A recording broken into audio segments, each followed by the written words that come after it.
RotoCurve live for Week 8, as always, presented by Rosters.com. We're halfway through the NFL season already. I can't believe it. Can't believe it's gone by this fast. But with Week 8 comes an incredible slate for NFL DFS. So let's hop into it. As always, Rosters is our excellent sponsor for RotoCurve Live. If you haven't used it, please be sure to go over and use promo code CURVE for an instant $20 bonus on your initial deposit of $10. And actually, right now, if you head over to rotocurve.com, they're offering a $40 bonus if you click on the promo we have on the side of the site there. So be sure to go over and check that out. As always, each Friday afternoon, I, Josh Kalachi, hi, everybody. I'm going to be with two of my best friends in the whole world, and Jim McCormick and Adam Pfeiffer, as we detail our thoughts, our plays, and some bold calls we will have at the end in NFL DFS. So Week 8 is starting. We already saw Thursday night last night with probably one of the worst Thursday night games I've seen in a long time. And that's saying something because that product isn't very good. But with Week 8 starting, we're going to see the quarterbacks. Last night we saw Mariota and Bortles. Bortles did the garbage time things again. I just don't understand how he does it, but he didn't play well. So, Adam, give us some quarterbacks you think will play well and give us some fantasy points for Week 8 in NFL DFS.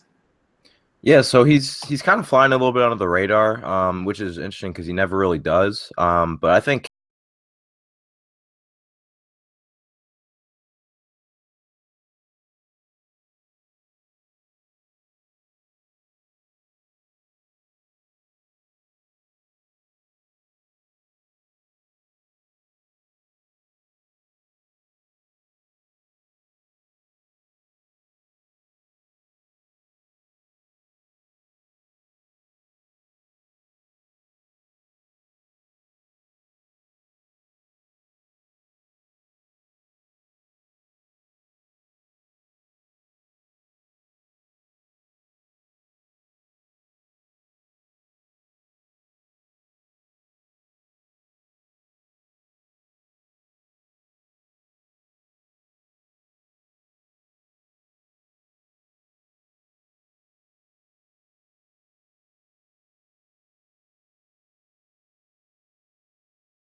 Cam Newton is in like a super interesting tournament spot this week. Coming off a bye, people are already kind of not on him. Carolina's 1-5. They need a win badly, and they're gonna have to rely on Cam to get it. I know Arizona's been good in terms of fantasy points against quarterbacks, but they faced Jameis Winston on the road, Jimmy Garoppolo in week 1, Tyrod without Watkins and company, Case Keenum, Blaine Gabbert, Ryan Fitzpatrick, and a less than 100% Russell Wilson in that horrible Sunday night game. So, they're definitely a good defense, but Cam is a guy in this spot who has massive rushing upside. We've already seen Arizona, a team that blitzes over 35% of the time, give up 70 yards and a touchdown to both Tyrod Taylor and Blaine Gabbert on the ground. And according to ESPN, since the start of week 1 of 2014, this is a team that gives up, just under 5 rushing attempts per game to opposing quarterbacks, 26 yards per game. They blitz 45% of the time. And those quarterbacks are getting 24 yards before contact. So what Arizona does is they play a lot of man coverage blitz. And if Cam can step up in the pocket, he's going to have room to run because the corners are going to be all downfield on the receivers. And looking at a bunch of 15, 20-yard gashes from Cam Newton. So I'm really interested in him in tournaments. His ownership, I think, was 6% on Fantasy Aces Thursday lock. So, I really like him in tournaments. I'm fine with him in cash too, but he's definitely a better tournament play due to the low ownership. Jim, what do you think about Cam Newton? And is there any other quarterbacks you're looking at in that tier? Yeah, I mean, Adam and I talked this week about Cam, and I think he brought up the idea that the Cardinals have struggled against Russian quarterbacks, and then I had done some research on that, and we had talked about it, and it's interesting. I mean, I think it's good research by Adam to kind of investigate that further. They were in a division with Russell Wilson and Colin Kaepernick, two kind of guys who were doing designed runs and zone read type stuff and option runs for kind of the highest rates in football. So even in one way you'd say, all right, that's kind of skewed by those guys. But in the other way you'd say, yeah, that's skewed by those guys because they had difficulty. And that's what Cam's going to do. So exactly. They had difficulty slowing down that type of quarterback and actually having multiple looks at it. It's almost like struggling against the same pitcher over and over. It's a trend, right? Not an outlier. So in addition to that, I think, I'm going to go with the guy who's just been all world this year, especially at home in the Georgia Dome against the Green Bay Packers. I'm going with Matt Ryan. This would be, a guy who pretty much has to have one of those big games to meet cost. So it might be a guy that I prefer actually in tournaments rather than cash because there's a couple guys that I'll mention later that I actually might rather invest in cash just in terms of cost certainty. But, kind of similar to what Adam was saying with Arizona's kind of QB opponents this year, you have Blake Bortles, who is probably – he should just change his name to Fourth Quartles. That's what he does. You got the Vikings, that awful Sunday night game. These primetime games have been gross. But, I mean – that was basically the Stephon Diggs game, right? They beat, Stafford actually was productive when he played against them. Other than that, it was Eli, still scrambling for his life. And then, an injured Brian Hoyer that led into Matt Barkley. And as an Eagles fan, I know all about Matt Barkley. I'd rather have Charles Barkley. But in any case, the point is that the fact that the Packers have allowed, the 10th fewest fantasy points to quarterbacks, I think is really skewed. I think the sample still this long into the season is still a skewed sample. And I just think it's an incredibly difficult proposition to go in and stop this Shanahan offense, especially with, the fact that they have no cornerbacks. I said it before earlier, but I heard Ricky Sanders is playing outside corner for the Packers this week. So Julio Jones is really excited. If Ricky's playing corner, I mean, are we eligible at receiver on DraftKings this week? Should be. I would put the meanest double move on Ricky. You don't understand. So we're going Adam, Jim, and Josh stack. I'll play in the slot. I know I'm mint price, so more of a tight end type body, but yeah. All right, so you heard it here first. Start the RC live stack this week is where you want to go. Yeah. You mentioned that, Jim. You were talking about all those options this week. I think it's one of those issues with a lot of these quarterbacks that can run is a lot of people seem to, you know what? Well, they can't throw for 300 yards. They can't throw for 3 touchdowns. That's obviously not true. We've seen these guys do it a lot.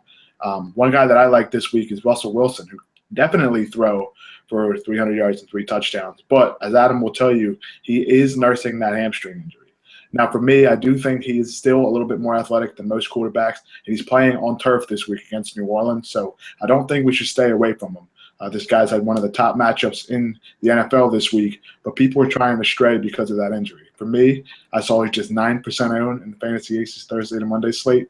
I'm going to take a chance on a guy like that because he's still averaging 8 yards per attempt, which is good. So you're not going to see his rushing yards be up over 60 anymore with this injury, but I still think he has the ability to throw, and he has the weapons against a poor secondary. Adam, what do you think about some other quarterback options this week? Yeah, so I think this is like the first time I've actually talked about him, even though he's pretty much in my GPP article every week. But like Andrew Luck, been all over this dude this year and going to be all over him again this week. The thing you're looking for in the quarterback for most of the time is a home quarterback that's going to be, have time to throw. And haven't really been able to say that a lot with Luck with that offensive line, but Kansas City is not getting after the quarterback. They rank 29th in sack rate at 3.4%. Lowest pressure rate in the league. And, we saw Ben Roethlisberger and Drew Brees, 2 other high-tier type quarterbacks, both finished as top 3 options against his Chiefs defense. That Sunday night game a few weeks ago, Roethlisberger just the deep passing was there all night against them. And they're starting to throw the ball downfield more with Hilton. Only Matt Ryan has more pass attempts of 20 yards or more than Andrew Luck. Now he's going to get Dante Moncrief back. Stephen Holder of the Indy Star just tweeted about 10 minutes ago that Dante Moncrief will play. So it's an even better spot for Luck now that you have T.Y. Hilton moves around, plays in the slot a little bit, and then you have Moncrief on the outside. So I think Luck is in a really good spot here. Kansas City also allowing 1.8 passing touchdowns per game, and over 78% of the touchdowns allowed by Kansas City have been passing touchdowns. So at home, should be well protected. I think Luck is, and he's still underpriced. I think he's 6,800 on DraftKings. I think it's pretty underpriced for Andrew Luck. Yeah, Adam, he's finally higher owned. I don't want to say higher owned. He's 13% owned right now, but it seems that no matter what, he's always going to go under owned for his matchup or his price. People just don't like Andrew Luck. Like, you either love him or you just think he's like vastly overrated. Yeah, and it's just one of those things where no matter what, there's something about his matchup each and every week, or his entire system for that week. Is this week he has that matchup which is good on paper, but they don't get pressured. We know that's how Andrew Luck succeeds. Last week it was all about other options. He was 1% owned and went off. So every week this is one of these guys that just goes under the radar in one way or the other. So I'm with you on Luck, definitely. Jim, do you like Luck this week? And if not, maybe some options to pivot from? No, I do like Luck this week. Those comfortable factors, right? I mean, it's one of those things where, like, even beyond metrics, it just makes sense football-wise, or just like it just makes sense as a human being to not have huge people chasing you around. It's easy, right? I mean, like, Andrew Luck is facing a Chiefs team that only pressures the pocket 16% of the time. That's the lowest in the league. That's hits, harries, and sacks. They also blitz the lowest rate in the league, 16%. So it's right there in line. Like, they don't blitz to get pressure. They don't get natural pressure. They also have, one of the fourth lowest, only a sack on 3.4% of dropbacks. Luck himself, is among the top 5 in all those rates, in terms of being pressured and all those things. So, it's just you add in the fact that he's getting back talent and that he's home in that dome. Everything kind of adds up there to a nice start. I identify Luck as well as a nice play. A guy that I like that's a bit cheaper, but also has some of that variance in terms of he's had 3 good games, 3 really bad games, is Jameis Winston. And to speak to the idea to pick up again on the trend that Adam talked about, which was a clean pocket at home, is an inviting thing. The Raiders have a sack on 3.3% of opponent dropbacks. That's the 3rd lowest rate. Only the Giants and Steelers have lower rates. They're 10th fewest in pressures because they blitz a little bit more. At the same time, outside of Amerson, there's really nothing quality about this secondary. Reggie Nelson's past his prime. They have a rookie, Carl Joseph, out there as a box safety. I just think it's exploitable here. Even if Evans isn't the guy, we saw last week, obviously he had a great week, but I think they could spread it around here and just have a solid game at home here for Tampa.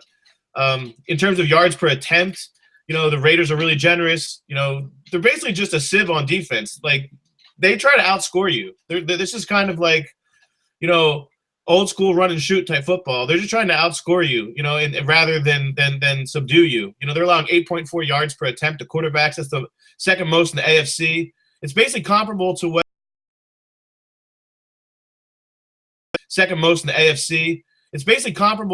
the Browns are giving up. They give up everything besides touchdown rate is basically what the Browns do. That's not a very good thing to do, to be, you don't want to be aligned with the Browns defense right now. And that's kind of what Oakland looks like. So there's a little bit more risk, but I actually like paying down and getting Winston in my lineup. Yeah, I'm with you. Actually, I have Winston as a cash lineup option this week for me because I just think, like you said, Oakland tries to outscore teams. And when you look at the other side of the ball there, Winston's going to have an opportunity to do the same to the other defense. Like you said, he has a great weapon, Mike Evans. Mike Evans is going to eat. And a quote from Adam last week, if you think Mike Evans is going to have a good game, what about the guy throwing him the ball? I think it's the same situation with Winston this week. Adam, did you really want to touch on Winston real quick? Or if not, do you have any other quarterbacks you wanted to touch on? Yeah, I like both quarterbacks in this game. I like Derek Carr too. We've been talking a lot already this show about quarterbacks being under pressure, and Derek Carr is just not getting pressured. Oakland's offensive line is arguably the best pass blocking line in the league. He's under pressure on just 25% of his dropbacks, being hit, barely at all, just 5% of the time. And it's not like Tampa Bay is going to really generate a ton of pressure. They're about middle of the pack right now. But if you have time to throw the football to guys like Amari Cooper and Michael Crabtree, then I'm interested. Tampa Bay secondary is the way you attack this defense. They're 25th in fantasy points allowed per attempt to opposing quarterbacks, near 50-point total. I think this is a good spot for him to take some shots down the field with Crabtree and Cooper. The Bucs are allowing a league high 12.7 yards per completion. So I like both passing offenses in this game quite a bit. Winston and Carr, I think, are relatively close in terms of ownership and fantasy aces. I've been interesting to see what it is on DraftKings because Winston's like 5'7", and Carr I think is 6'1". So I think Winston will be more owned, but Carr is an interesting pivot in the same game because relatively high total, both passing offenses in good spots. Yeah, I have the ownership numbers up right now. Winston is 32%, and Carr is 18%. So both of these guys are trending towards the chalk. And it is interesting, though, because Fantasy Aces is a 2-quarterback slate. Be sure to remember that. We're looking at the ownership for quarterbacks. But with that being said, both of those guys are trending towards a lot of lineups this week. You got to think the Evans stack is a factor, too, right? Right. Identifying Evans, and it's a week where at the top, a lot of people like to have at least one of these super receivers in their lineup. And if they can't afford that gap between Julio and Evans, I think it's kind of this natural kind of assumption that you're going to just stack, with Evans. So I think that I would guess Evans' ownership is kind of drawing his up as well. That's just a guess. Yeah, especially in that that offense is suddenly like really concentrated now. It's Evans, it's Winston, and it's Quiz. Right. So it's not like Oakland where you're kind of, is it going to be a Cooper week? Is it going to be a Crabtree week? Most people, like if I stack Oakland, I kind of like to stack both those guys unless they're playing a team with an elite corner, and then in that case I would stack Crabtree. But Cooper might actually be in a better spot here this week.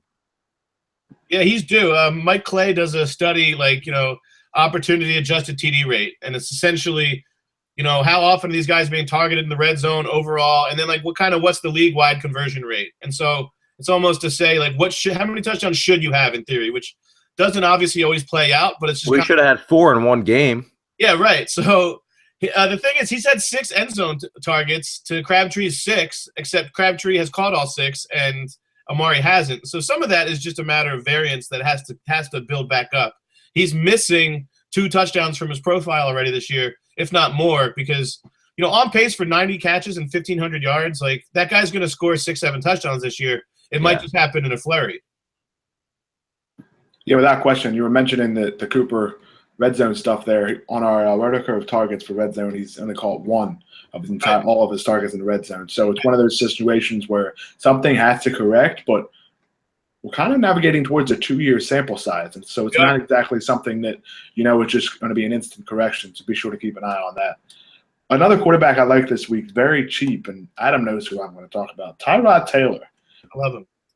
Josh McCown is the same price, $5,200. Kevin Hogan and Brock Osweiler are more expensive. Tony Romo hasn't thrown in past 12 years. He's more expensive. Geno Smith, and of course we know about Winston, Prescott, and Alex Smith. The way I'm looking at Tyrod Taylor is $5,200 on DraftKings. You're not really going to get a better player at any position that has the same floor as him. Since week 2, let's just go through his game log real quick. 25, 17.4, 16.6, 16, 21, and last week he had 24. He's always been in the 5,000s, and this is actually his lowest price in a few weeks. So to me, you're getting that 3x floor, and he has potential for that 4x or 5x, meaning times his salary as a ceiling. So for the first week in a while, I think Tyrod's consideration for cash and in GPP. And right now he's only 2% owned. Are focused on stopping the number one option on the opposing offenses, which this week will be Tyrod Taylor with LaShawn McCoy likely out. Mike Gillislee isn't the same amount of talent. But the way I look at it, that volume just going to be there. The Patriots go up by a few touchdowns. Tyrod's going to rush when he's when being blitzed. He's going to throw. So I think this is just a perfect spot for a guy that's way too cheap. You want to touch on your best friend in the history of the world, Tyrod Taylor? He's cheaper than Kevin Hogan, so I don't know what else I have to say. He's putting up those fantasy point numbers that you talked about, and he's averaging under 30 pass attempts per game during that span. So he's clearly been efficient. Now, will he be as efficient this week? I don't know. Marquise Goodwin's out. McCoy's doubtful. So the weapons are obviously concerned, but he's been doing it without weapons already. So in a game script that we think is going to call on more passes from Tyrod, if he's already been putting up 18, 19 fantasy points with under 30 pass attempts, then why can't he do at least that and 35 potentially pass attempts? And at 5,200 allows you to spend up on other guys. So if he stays around this price, I'm never going to be really against Tyrod. It's just not going to happen. Yeah, I'm with you there. Jim, do you have any other cheap quarterbacks, or are you guys ready to move on to the running backs? I have one more cheap quarterback. That'd be Mr. Ryan Fitzpatrick. It doesn't always feel good to get this guy in your lineup. It's the Cleveland bump. It's the Cleveland bump. They're allowing 7.5% touchdown rate, which means almost that's a really high rate. That means 7.5% of opposing attempts are touchdowns. They're allowing the third most points per drive to opponents. They're just really generous. You don't need even to go too much more into it. They have no pass rush. Their secondary is depleted. It's a nice week to get into a stack with Marshall, which we might touch on here. But, yeah, and just to touch on Tyrod a little bit too, it's just the Patriots have averaged 81% pass rate over the last 2 games under Brady last year in the last 2 games against Buffalo, which kind of means they're going to try to engage in a shootout in a sense and try to put up all these points, which most teams want to do. But as a counter to Buffalo's pass rush, I think they're going to see that again, where Blunt kind of gets lowered and you see all these passes. Well, that could put pressure on Tyrod to drop back a ton. He's averaged 36 attempts against them. He's top 28 rushing yards, 2 out of 3. I don't really care who's in the passing game for the Bills. I mean, Tyrod's kind of the one-man guy there. Yeah, and didn't Brady throw 56 times when they played last year? Not the game that was meaningless towards the end of the season, but they were up in that game, and he threw 50 times. So. Exactly. So there's garbage time potential, but it's really just the idea that since week 2, like you mentioned, he's outscoring Phillip Rivers, Derek Carr. He's outscoring Aaron Rodgers in fantasy points. Yeah. And he's not near the tier. Somebody at DraftKings does not like Tyrod Taylor, or does like him. I don't know how to interpret it. Yeah. Yeah, exactly. And Jim, before we move on to running back, you mentioned that Ryan Fitzpatrick faces the Browns, who give up a 7.5 touchdown rate. Just think about numbers real quick. Do we think that Ryan Fitzpatrick could throw the ball 50 times? Is that feasible? Yeah, easily. Yeah, he could. So that's 3.75 touchdowns. There you go. I mean, math. I'll take it, right? Yeah. 20 of the last 22 quarterbacks to face the Browns have had at least 2 passing touchdowns. The floor is ridiculous. 10 straight games now. It's ridiculous. Literally the only thing going against him this week, and I'm sure we can all agree, is the fact that he's Ryan Fitzpatrick, honestly. Yeah. Nah, man, this is anniversary week from Fitzpatrick. I think it was week 8, 3 years ago, when he had 6 touchdowns against the Titans. Well, here you go. Let's make week 8 his thing, and hopefully he can do it again against the Browns this week.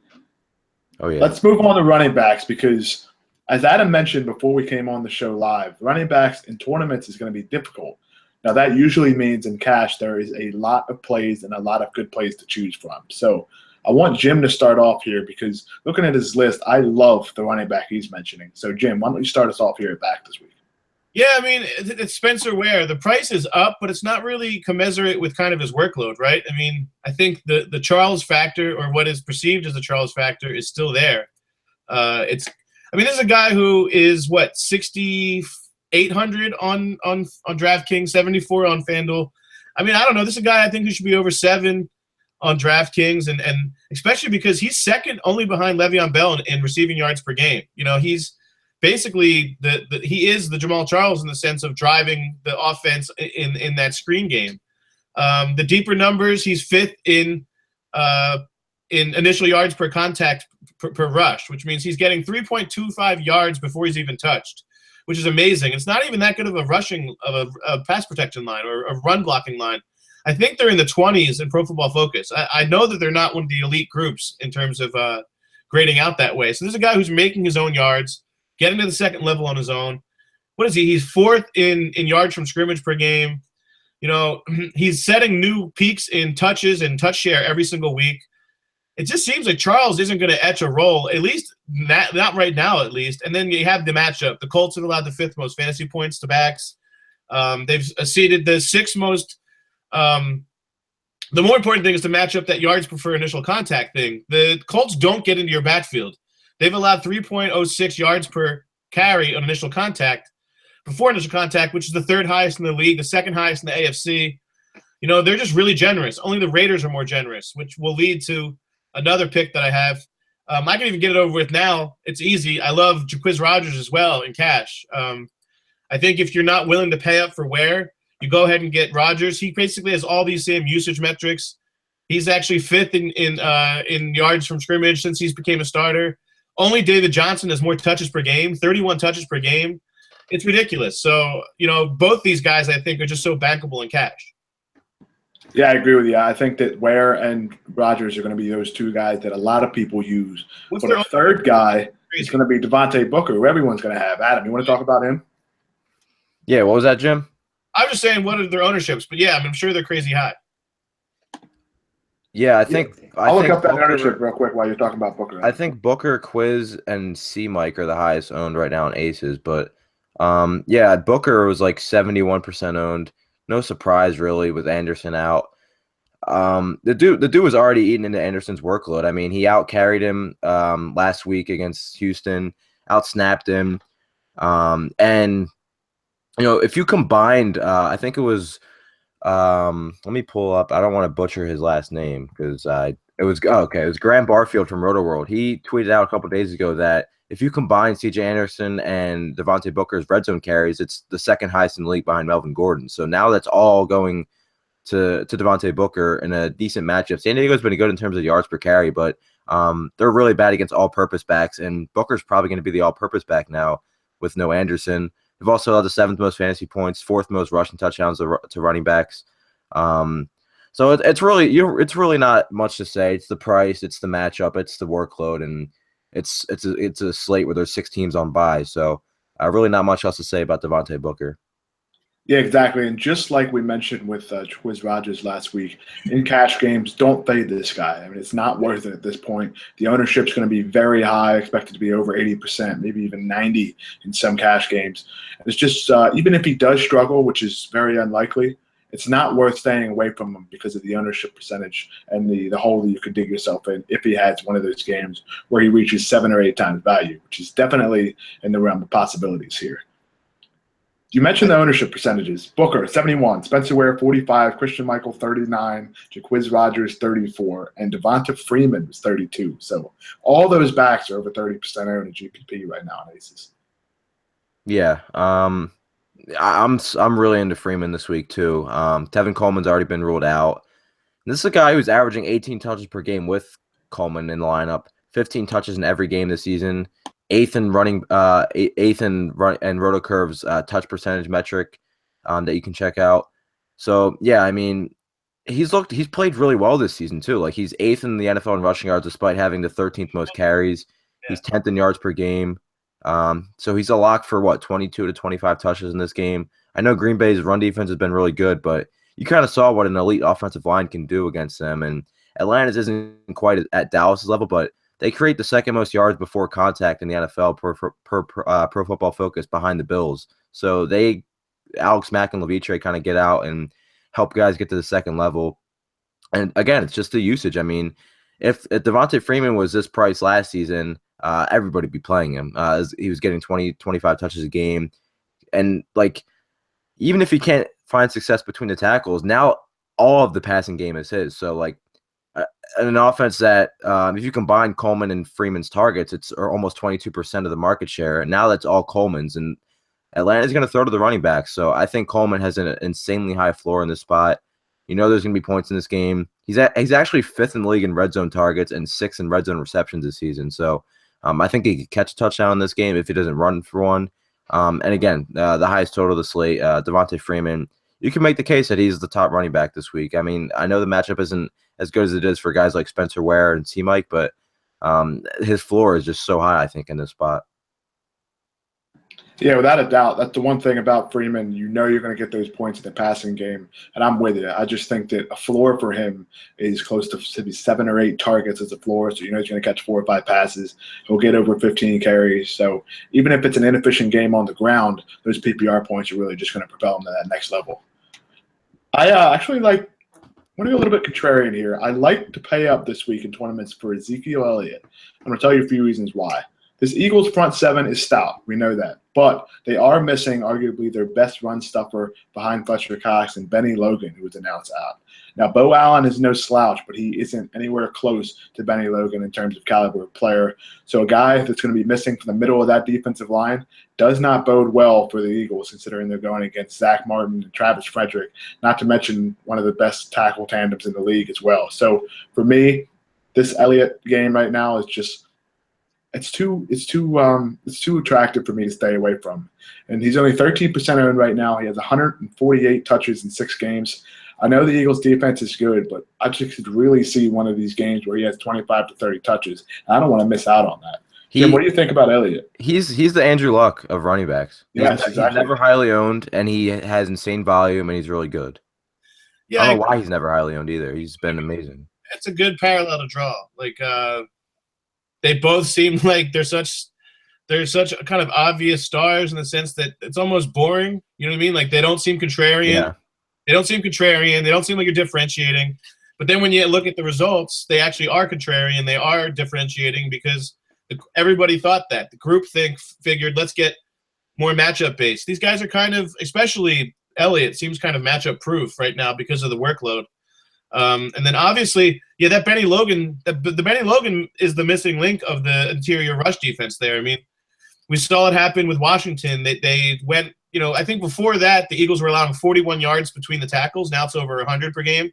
And that's including that Minnesota game where they didn't do much. So, yeah, I think up the gut, you can run all over the Eagles right now, and that's kind of a shame as an Eagles fan. But it's great for Ezekiel Elliott. But this is one quick stat on Devonta Freeman going back. This is crazy. The Falcons have 2 backs with 500 or more yards from scrimmage. All 5 Packers running backs have combined for 522 yards. So, I mean, that doesn't include Montgomery, obviously. That's just like their actual. They shouldn't have got rid of John Kuhn, man. There you go. But no, I mean, just to say that Ryan leads the league with 984 passing yards to his tight ends and his running backs. We know the vast majority of that's going to his running backs. So I agree with you in terms of, if you're stuck on the rushing metrics with Green Bay, you should look over to the allowance in the passing game. A guy that I love, speaking of passing games, would be, James White. Last year, he was behind only Charles Sims in PPR points per route run. That kind of gets overlooked because of Deion Lewis's season. But let's remember, Lewis only played, 7 games last year? 8 games before he went down. White finished that season kind of without the rushing appeal that Lewis had, but he was just as efficient in the receiving game. And like I said, last year, week 2, the Patriots passed 84% of their dropbacks. That's incredible. I think they're 4-1 in games when they've dropped back 80+% of the time, and the rest of the league is something crazy like a 2% win rate. Like the Patriots are just amazing how they can sculpt their game script around their opponent. And a lot of that was last year, if you remember. Wasn't it the Colts went into Buffalo week 1 last year and got ravaged? And then everybody was afraid of that Bills pass rush. I think they had like 7 sacks. Well, that same thing is happening now in the sense that the Bills are second only to the Broncos in pressure rate. They're pressuring the opposing pocket 31.7% of the time. Friggin' Lorenzo Alexander leads league in sacks. Yeah, this guy was like a special teamer his entire career, and now he's putting up, Justin Houston type stuff. And they get Darius back this week. Exactly. Marcel Darius is practicing this week, and that guy wants to eat like literally everything. Yeah, I mean, Jerry Hughes is still productive. They have an actual pass rush, and they don't blitz. They only blitz 20% of the time or 22% of the time. League average is like 27%. So it's just a good situation for James White, I think, again. I think Blunt is still the guy people like because of the touchdowns, but in White's usage pattern, he's going to have, 6-7 catches, and the upside in the red zone is already real. So I don't think he's going to have high ownership, is my guess, James White. And I think, especially in these PPR formats, he's a guy that you can still pay down for. I think the secret's out, Jim. James White, one of those plays this week, is just very under the radar because of all the other options. With Booker, of course, a little bit more expensive, and Jacquizz Rodgers mid-tier, Spencer Ware mid-tier.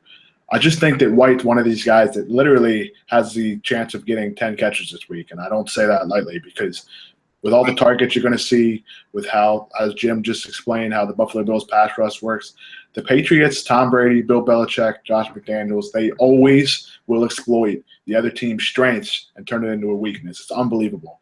The pass rush is a Bill's strength. They're going to dump the ball off to James White, maybe Edelman on some quick bubble screens. It's going to be really fun to watch this week, and I can't wait to see James White's line because I could see 0 attempts for 0 yards, and I can also see the same guy getting close to 10 or 11 catches for over 90 yards and a touchdown. So it's going to be fun to watch for sure.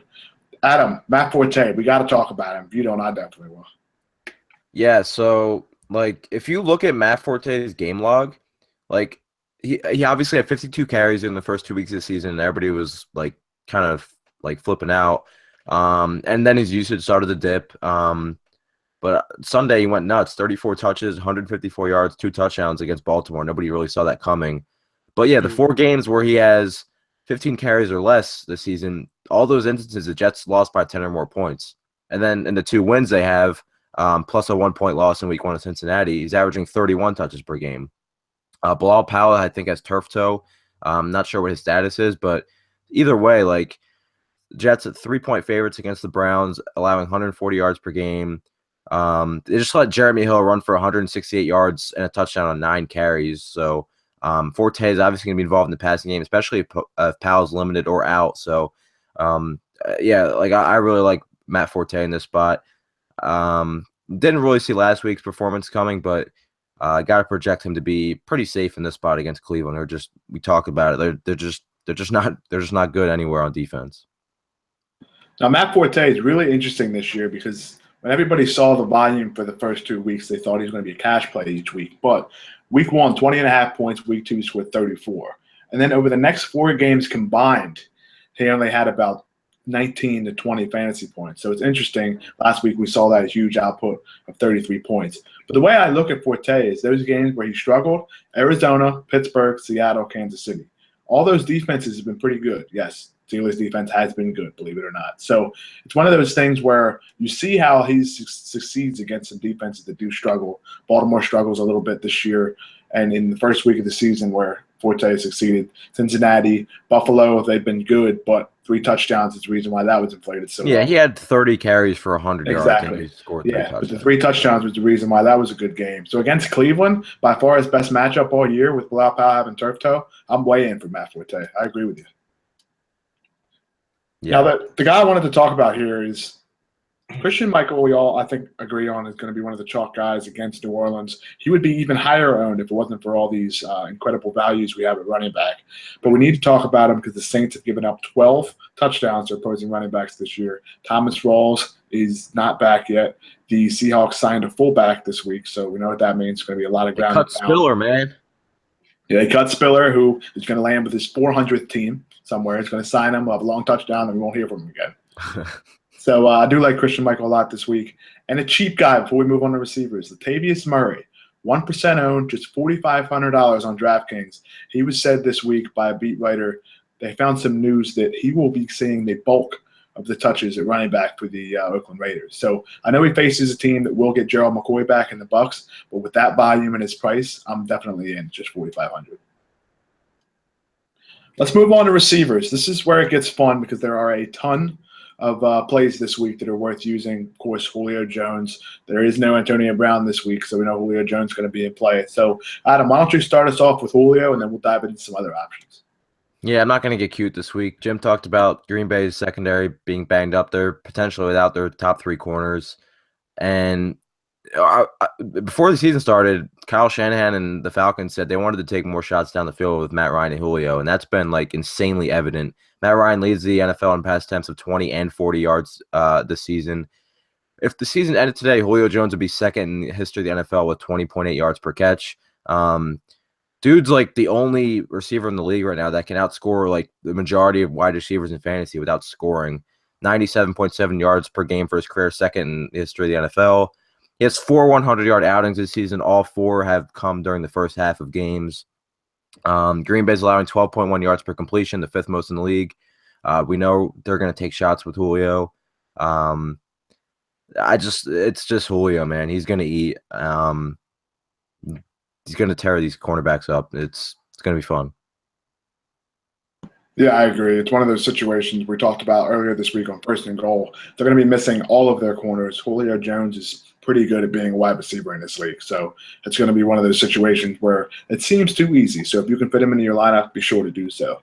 Jim, your number 1 receiver this week. Who is it going to be? I've kind of already touched on it. It's going to be Mr. Mike Evans. I understand the idea of Amerson. I really do. Last year, he was actually good on Pro Football Focus. He was 14th. This year, he's obviously grading out really well. But I think we have to be a little bit careful about kind of overweighting that kind of stuff. You know, I think there's only a few guys in the league, and there's not even those guys don't always, you know, compel you to change your lineups in the sense that Mike Evans is leading the league in targets per game. It's his market to exploit.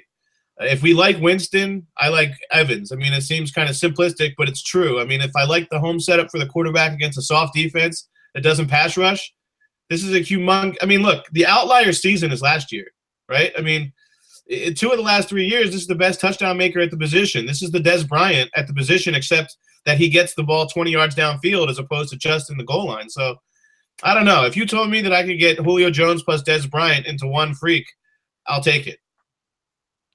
Yeah, and he's obviously scored a lot, but he's also gone 5 for 50 in every game. Right. 11 targets in each of his, or he hasn't seen less than 11 targets in any of his last 5 games. So yeah, dude, Mike Evans is 100% needs to be in that tier now with right with Julio and AB and Beckham. He's just been that good this season. Yeah, he's replaced Hopkins honestly in that quartet in a way, or even if you want to put in AJ.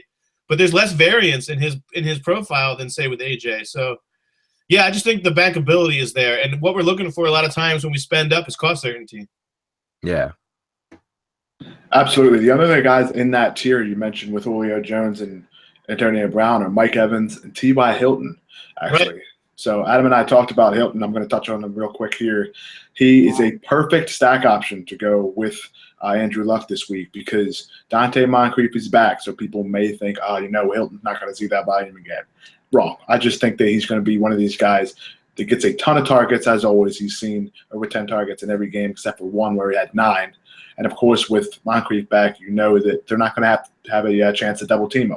There's going to be more chances for Hilton down the field. It seems like he scores a touchdown on a deep post route every week coming against Marcus Peters this week. I think that could happen again because, as we know, Peters has been good.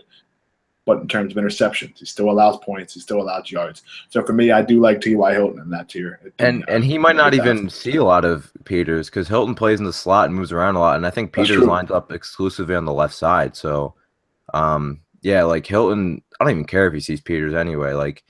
Agreed. People need. We talked about this, Josh, on the podcast. People need to start viewing Hilton as a cash game play, not a tournament play. He's tied for Antonio Brown in the league in targets.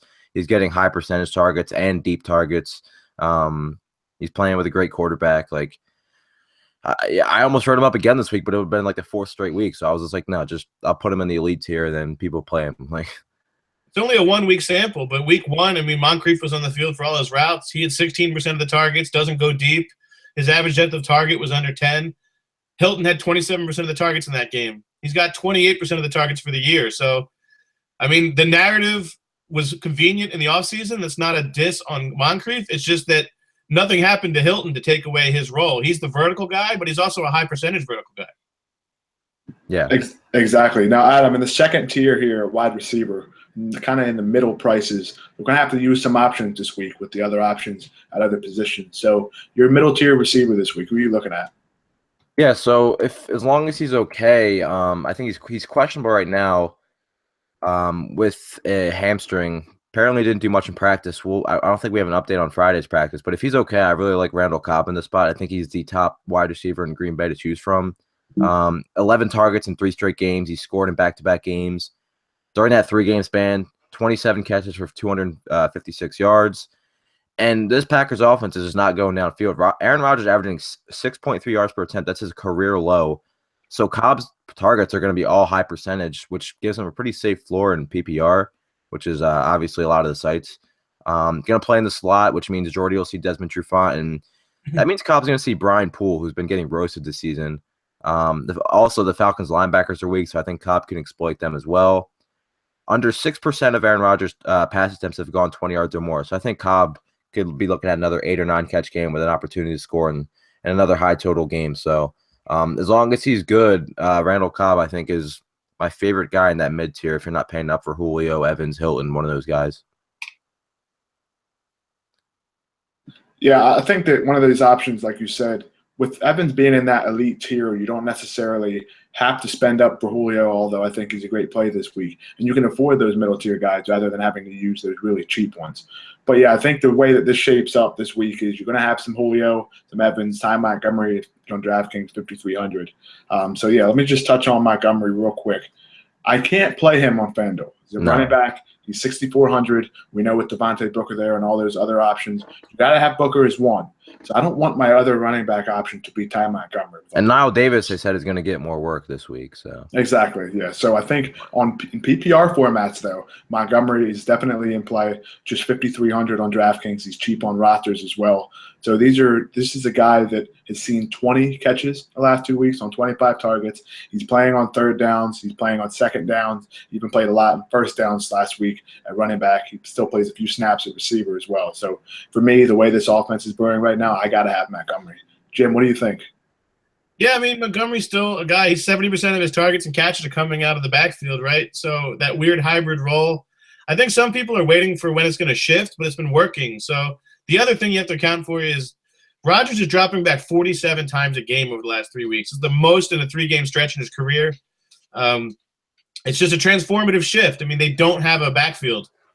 Like, I understand the idea of Niall Davis getting more work, but isn't more relative? I mean, he's getting like 1 touch, so maybe he gets 7 touches.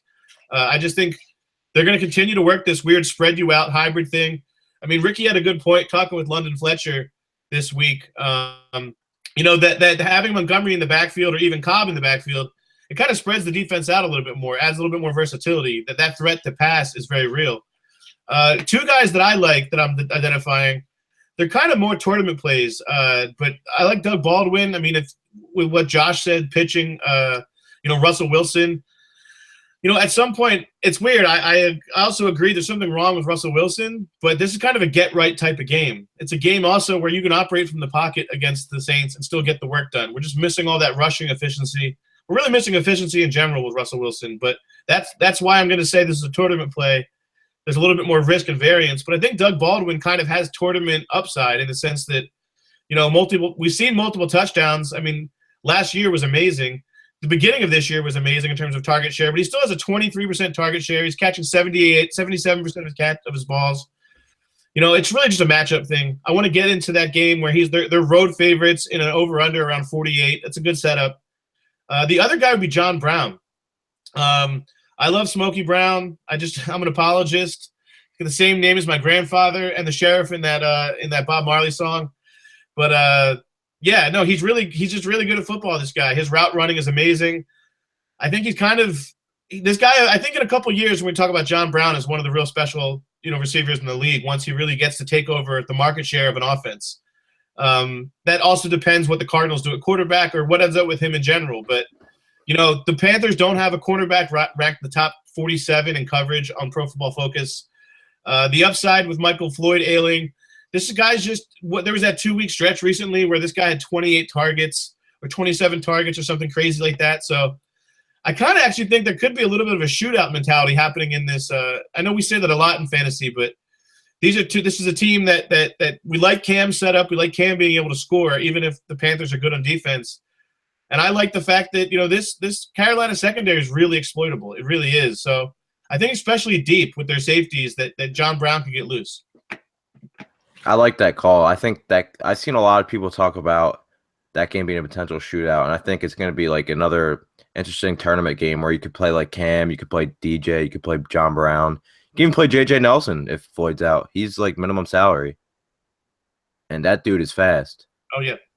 He's real fast. He's probably the fastest player in the NFL. He's right there. Him and Marquise Goodwin, who's out. So now you have the fastest player in the NFL that you can use. Well, Nelson better be fast with what's he weigh? 87 pounds, I think. Yeah. We also just got a little bit of news on Twitter. I know we're on receiver, but looks like Lamar Miller is going to be a game time decision. So, like, Alfred Blue would be another value running back, which would just all of a sudden running back would be loaded. Like, yeah, it's one of the. I like Lamar Miller if he's healthy, but game time decision usually means that they have to go out for before inactives come out, test his ankle, test his hip, test his knee, whatever the issues are. So for a running back, I'm not exactly sure if I love that game time decision tag, so I may have to move away from him in a couple lineups. Adam, did you have any other receivers you wanted to touch on, or are we pretty much set to move on to tight end? Yeah, we can move on to tight end. I like both the Oakland receivers as well. Cooper over Crabtree for this week. I think we'll see Vernon Hargreaves, the rookie, and Tampa Bay allows a lot of big plays, and we know Cooper gets a lot of big plays and a lot of yardage where Crabtree gets the touchdowns. I think both can be fine. I'm probably going to roll out a car stack with both of those guys, but I think they're both top 12, 13 guys for me this week, at least. Awesome. All right, let's a tight end here. I think this week is going to be a thing that migrates toward Jimmy Graham. Everybody's going to be using Jimmy Graham in cash tournaments. He's back. He's playing all the snaps. But for me, tournaments, I'm paying up for Rob Gronkowski. 7% owned right now. Now, I know Buffalo's defense is different in years past, but just listen to this real quick. Gronk has played 8 games in his career against Buffalo while healthy. The last 2, he's been injured, banged up, or hasn't played the full amount of snaps. In those 8 games, 44 catches, 700 yards, 10 touchdowns. I'll take it any day of the week. 7% owned. You know what the Patriots are going to try to do. Jim touched on it earlier. They're going to have to pass quickly to get rid of those, get rid of the pass rush from the Buffalo Bills. I just don't think anybody in the NFL can cover Rob Gronkowski, let alone on the Bills linebackers who do have speed but lack in size. So this is one of those situations for me. 7% owned for Gronk against some linebackers that are relatively small. I got to be all over it. Adam, what do you think about Graham? Because I know you and Jim both like him, but I kind of think you guys like him for different reasons. So, Adam, why don't you start, and then we'll hear Jim's backfire on it. Yeah, I mean, obviously the revenge narrative is going to be a popular topic, but like Jimmy Graham just looked good this season. It's simple. I mean, he's looked like himself, and there's been a lot of big plays with Jimmy Graham. He's third in the NFL among tight ends with at least 20 catches, so Rob Gronkowski doesn't qualify just yet. In terms of average yards per catch, 15.1 yards per catch. 15 of his receptions have been on passes traveling at least 10 yards in the air. It's just the Saints. I mean, they're going to try to get him a touchdown. And like Russell Wilson is like, he's 28th in red zone passing attempts. So like Graham's touchdown upside, if that gets going a little bit and a little higher, I mean, it's got to get higher. I mean, this is one of the better quarterbacks in the league, and he's 28th in red zone passing attempts. That number you think is a good spot for, oh my God, I just got sidetracked. We have a huge piece of news I'll get to in a second. But yeah, I think he scores in this game, and I'm sure Jim likes him too. Real quick, Jim, Jamal Charles has just been ruled out. There you go. So. All right, all the where, that makes things easy. Like where? Oh man. Yeah, all that means is that you just can flex. You can flex one of Quiz or Booker in cash if you want to really go with that platform of where Rodgers and Quiz and Booker. It's just I think we have this tendency to want to be contrarian even in cash. It's just like we're compelled to kind of to look for what's beyond the surface. And sometimes I think, and Ricky and I talked about this in some of our videos, that like even in the Millie Maker stuff, like it doesn't look like there was differentiation all over the roster. And a lot of the chalk has actually shown up this year. So I'm not saying you have to build with these guys. I'm just saying you also don't have to feel that you need to be over creative to avoid. Dude, in tournaments, like a David Johnson Zeke pairing is going to be like barely owned. Right. Yeah. It's gonna be interesting. And people kind of avoid they avoid top players, and they also avoid. I do the same thing. Sometimes I'm like, it's too obvious. It's hard not to. Yeah, you avoid the obvious sometimes. But what I think is you should try to isolate one or two slots in your lineup for where you want to get a little bit more daring. Maybe a John Brown, like we said, or get a little bit more creative. But as for Jimmy Graham, I mean, the Saints don't have a cover safety ranked in the top 40 or 50. I mean, like Jarris Bird's not getting any time. Von Bell is 50th. Vaccaro has a negative rating as well. So they're just not good in coverage. We know their linebackers aren't. Robertson and Laurinaitis. I mean, they're just terrible in coverage. So it just seems like the matchup's great. The narrative factor is one angle. But I think what we miss is it's a human factor sometimes where, like, before the game, Russell Wilson's like, yo, you want to mess these guys up, don't you? Yeah. You know what I mean? Like, it's a way to keep your guys happy. And I like narrative more so with people who are traded. Well, traded and also did his best work there. I mean, that Jimmy Graham's going to go into the Hall of Fame by all accounts, if he does, which is a crazy claim, but just in terms of production at the tight end position, if he has 2 or 3 years like this with Seattle, his numbers are going to be right there with like the Kellen Winslow seniors of the world. But in any case, it's a good narrative. I think narrative gets thrown away as kind of poor analysis, but sometimes narrative means there's a little extra incentive to consider. I have Graham listed as one of my guys. I also have Doyle listed. I just think, Allen's still out for the Colts. He's actually second in target share. It's also because he's kind of last man standing. Moncrief's been out. Dorsett's been out. Allen's been banged up. But still, if you're the second leading target for Andrew Luck, that's attractive, even with Moncrief back. So let's knock him down to third leading target. We know they don't pass to their backfield very efficiently or often. I mean, Ferguson's not really a threat. It's just a good setup. Like I said, we've said before, the Chiefs don't pressure. So you're not going to see this guy pass blocking on passing downs, right? Like, he's not going to be held up doing that. He's going to be free to run routes. So I think Doyle, at least at his price, still has one more week left here. And then if it's not Doyle, I'd like Gary Barnidge. I think what happens in season long and even daily, a couple bad weeks to start the season, especially a guy like Barnidge with that messy Cleveland offense, you're kind of writing him off. Since week 3, he's averaged 65 yards a game and 5 catches. That's 80 catches and 1,100 yards. That's basically his year last year minus the touchdowns. Josh McCown is who he did most of his damage with. Josh McCown's back. The Jets have not been very stellar against safeties. Calvin Pryor, their secondary in general isn't very tough on tight ends. So, again, I think if you're – look, the Jets blitzed 47% of the time against Baltimore last week. To get rid of the ball quickly, it's going to be over the middle in between the painted numbers. I think Barnidge could be busy this week. Yeah, it's excellent breakdown there, Jim, because I think that's one of the things that goes kind of by the wayside a little bit. When people look at Barnidge, you said in the first few weeks wasn't very good. His targets have been up. A lot of people are going to use C.J. Fedorowicz, who I'll touch on in a little bit. Barnidge is one of those guys that has the touchdown upside, but even if he doesn't, like you said, with McCown, with those targets, with the game script likely to be this way, he just makes for an excellent cash play, I think, this week. I agree with you. The guy I just mentioned, C.J. Fedorowicz, 20% owned right now. He is the chalk at tight end. He's facing he played for the Houston Texans, facing Detroit Lions, who have given up the most touchdowns to opposing tight ends. That's exactly what we want from a cheap tight end like Fedorowicz. We want that touchdown. He's seeing the targets, second to Hopkins right now in the past few weeks. He's passed Ryan Griffin, who we know isn't that great of a tight end. So I think this guy from Iowa, C.J. Fedorowicz, has finally become the starting tight end and for a good while in the NFL. It starts this week against the Lions, who just cannot defend tight ends. We talked about the touchdowns a lot before. So, Adam, you have 2 tight ends listed here we haven't talked about. You want to mention them? Yeah, I think Travis Kelce's interesting in tournaments because, like, if people are going towards that higher tier, they're going to go Gronk, they're going to go Graham, or they're going to go down. And we know Macklin really just hasn't been involved, really, and he might see some Vontae Davis. And I think this is a game where the Chiefs are going to have to put up points. I think we like Luck. We like their offense. So, the Colts have been pretty bad against tight ends. Kelsey's been Kelsey. He's getting decent yardage. He's just not scoring. But the red zone targets have been up a lot more than they were last year. So I really think Kelsey's interesting.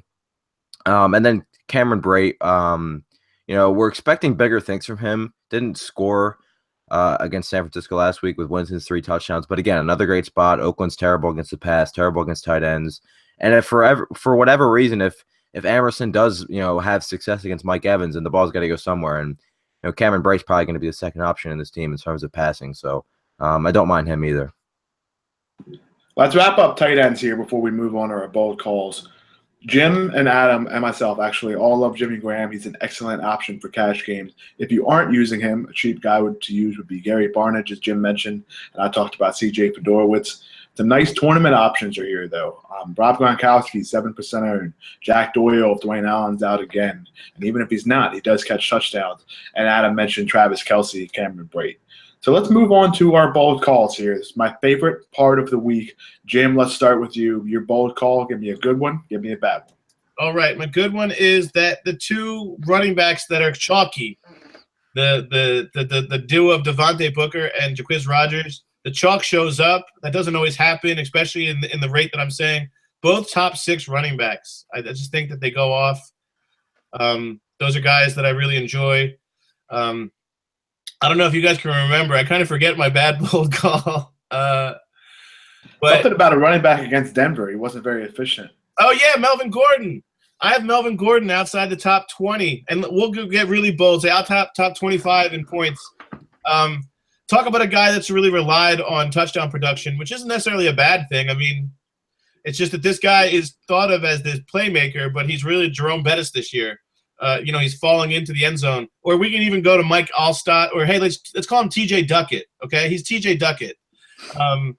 He's falling into the end zone, and there's not a whole lot of playmaking going on outside of that. The floor for receiving is actually a lot higher. I'm being facetious because, I mean, look, Gordon's workload's been awesome, right? It's what we covet. In a league full of committees and kind of bullpen type usage for backfields, it's nice to see a guy getting 20 touches and all this goal line work.